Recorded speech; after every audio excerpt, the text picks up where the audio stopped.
Good morning दोस्तों, आपका स्वागत है मेरे चैनल शो 10 पे। हम क्वाड्रेटिक इक्वेशन की एक सीरीज कर रहे हैं और इस सीरीज में हमने वही क्वेश्चन लिए हैं जो बोर्ड में सबसे ज़्यादा बार आए हैं। अब तक हम 15 क्वेश्चन कर चुके हैं। उसी सीरीज को कंटिन्यू करते हुए क्वेश्चन नंबर 16 देखते हैं। ठीक है, 2014 में 3 नंबर का आया हुआ है और बहुत सिंपल क्वेश्चन है। ये क्वेश्चन बच्चों को बहुत ज़्यादा परेशान करता है।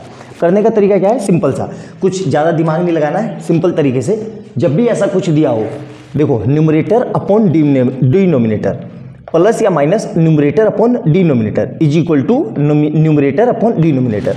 तो करेंगे कैसे इसको? सिंपल सा तरीका है, इसकी मल्टीप्लाई इधर और इसकी मल्टीप्लाई इधर और नीचे इन दोनों का मल्टीप्लिकेशन। तो देखो क्या कर रहा हूं मैं, तो 3 × 2 एक ब्रैकेट में, ब्रैकेट का यूज जरूर करना वरना आप गलत कर दोगे, -1 इंटू ब्रैकेट में x + 1 अपॉन में क्या आएगा पूरे के इन दोनों की मल्टीप्लिकेशन 2 × x + 1 और इज इक्वल टू में क्या चल रहा है 2/3x - 1।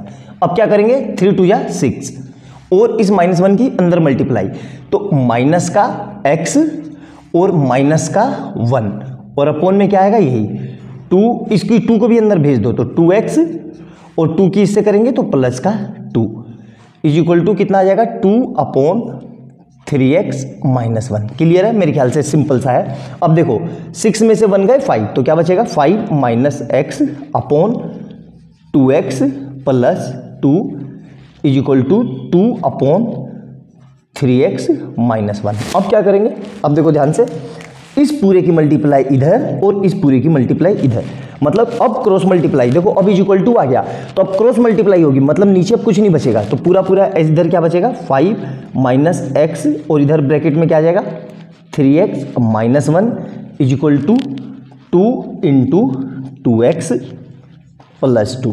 क्लियर है यहाँ तक? अब क्या करेंगे, देखो अब मल्टीप्लाई करनी है। कैसे? एक बार 5 की इससे, तो क्या आ जाएगा 5 × 3 = 15x और बीच में कैसा साइन है, फिर एक बार इस 5 की इस -1 से, तो क्या लिख रहा हूँ मैं, देखो ध्यान से, तो 5 की पहले 3x से करी तो 5 × 3 = 5 इंटू पूरा लिख देता हूँ, लो 3x - 5 × 1। उसी तरीके से अब इस माइनस के x की, देखो इस माइनस के x की इस 3 से, तो क्या आ जाएगा माइनस का x × 3x।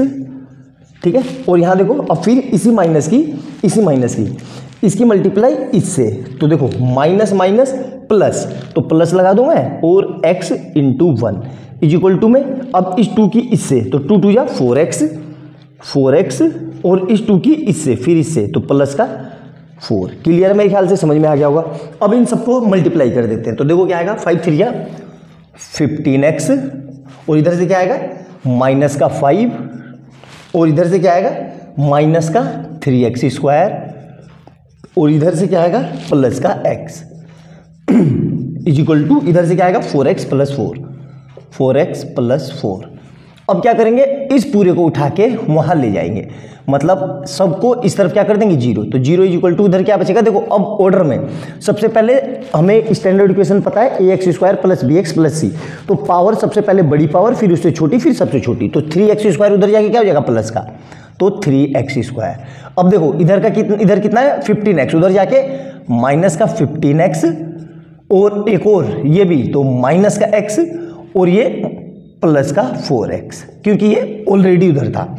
अब ये माइनस का 5 है और उधर 4 है, तो दोनों जाके क्या हो जाएंगे प्लस का 4 और प्लस का 5। अब देखो क्या आएगा 0 इज इक्वल टू 3x²। अब यहाँ पे ध्यान से देखो ये कितना हो जाएगा माइनस का 16x, माइनस के 16x में से 4x गए तो माइनस का 12x और इज इक्वल टू प्लस का 9। क्लियर है यहाँ तक? अब देखो इस पूरे में से कुछ कॉमन आ रहा है, बिल्कुल देखोगे तो आप 3 कॉमन आ रहा है, तो क्या लिख लूंगा मैं x² - 4x + 3 इक्वल टू 0। अब ये 3 कहाँ जाएगा 0 के अपोन में, तो 0 बच जाएगा, तो इक्वेशन क्या बची मेरे पास x² - 4x + 3। अब क्या करेंगे, यहाँ पे कुछ नहीं है तो 1 लिख लेंगे, तो 3 बन जा 3 के ऐसे फैक्टर जो प्लस माइनस करके तो 4 आ जाए और मल्टीप्लाई करके 3 आ जाए। तो देखो मुझे तो पता है x² - 3x -x और प्लस का 3। क्लियर है? अब देखो इस पूरे में से क्या कॉमन आ रहा है x कॉमन आ रहा है, तो यहाँ क्या बचेगा x - 3 और इस पूरे में से क्या कॉमन आ रहा है, देखो ये रहा, तो माइनस का 1 कॉमन ले लो, तो क्या बचेगा ये x - 3। तो अल्टीमेट क्या आ गया 0 इज इक्वल टू x - 1 और x - 3 इक्वल। ठीक है, अब क्या करेंगे x माइनस 1 इक्वल टू 0 एक बार, और यहाँ पे x माइनस 3 इक्वल टू 0 एक बार। तो यहाँ से x कितना आ जाएगा, x इज इक्वल टू 1, और यहाँ से x इज इक्वल टू 3, ये आ गया ना। तो x की दो वैल्यू आ गई, ठीक है, ये दोनों। अब कौन सी वैल्यू होगी, कैसे पता चलेगा दोनों वैल्यू में से कौन सी वैल्यू ले। अब इन दोनों वैल्यू को यहाँ रखो इक्वेशन में, ठीक है। तो अब अपनी ओरिजिनल इक्वेशन पे आ जाते हैं, जो अपनी इक्वेशन थी, सेटिस्फाइड करवा के देखते हैं कि कौन सी वैल्यू सेटिस्फाइड कर रही है, ठीक है। तो डायरेक्ट यही आंसर नहीं होगा, कहीं आपने आंसर लिख दिया कि सर यही आंसर है, नहीं बेटा, सेटिस्फाइड करवाना भी जरूरी है, ठीक है। देखो ध्यान से, तो एक बार लिखो आप putting x equal to 1, putting x is equal to 1 in given equation, मतलब इस इक्वेशन में रखो। तो 3 ये रहा, x का क्या लिखना है 1, तो 1 प्लस 1 मतलब 1 plus 1 minus 1/2 is equal to 3 ऐसे ही रहा, 2 ऐसे ही रहा, और यहाँ पे क्या आ जाएगा 3 इंटू 1 माइनस 1। तो देखो यहाँ से क्या बचेगा 3/2 माइनस 1/2 इज इक्वल टू 2, और 3 बन जाए 3, और 3 माइनस 1 2। अब देखो डिनोमिनेटर सेम हो तो न्यूमरेटर सीधे सीधे ऐड हो जाते हैं, तो 2/2 इक्वल टू 2/2 होता है बिल्कुल। तो ये हमारा आंसर सही है, मतलब ये आंसर सही हो गया। अब दूसरा चेक करते हैं x इज इक्वल टू 3 रखने पर, देखो ध्यान से, ठीक है। अब ये मिटा दिया मैंने और ये मिटा दिया, यहाँ पे लिख लो पुटिंग x इक्वल टू 3। तो 3 रखने पे क्या आएगा ये देखो, तो 3 प्लस 1 माइनस 1/2 और 3 इंटू 3 माइनस 1। तो देखो सोल्व करके क्या आ रहा है 3/4 माइनस 1/2 इज इक्वल टू 2, और 3 3 जा 9 माइनस 1। अब क्या करेंगे इन दोनों का एलसीएम, तो ये इधर ये इधर, तो 3 इंटू 2 माइनस 1 इंटू 4 और अपॉन 4 इंटू 2, और इधर क्या बचेगा 2/8। तो इधर से क्या आ जाएगा 3 2 जा 6 माइनस 4/8 इज इक्वल टू 2/8। तो आंसर क्या आ जाएगा यहाँ से भी 2/8 इज इक्वल टू 2/8। ये भी सही है, मतलब x इज इक्वल टू 3 भी इसका आंसर है। तो इसके दोनों आंसर है, ठीक है। यहाँ पे जाके ये क्वेश्चन पूरी तरीके से सोल्व होता है, यहाँ पे ही सोल्व नहीं होता, यहाँ पे सोल्व करके आपने वैल्यू निकाल दी, वैल्यू निकाल के फिर हमें पुट करके चेक करना भी होता है कि क्या हमारा आंसर सेटिस्फाइड कर रहा है कि नहीं।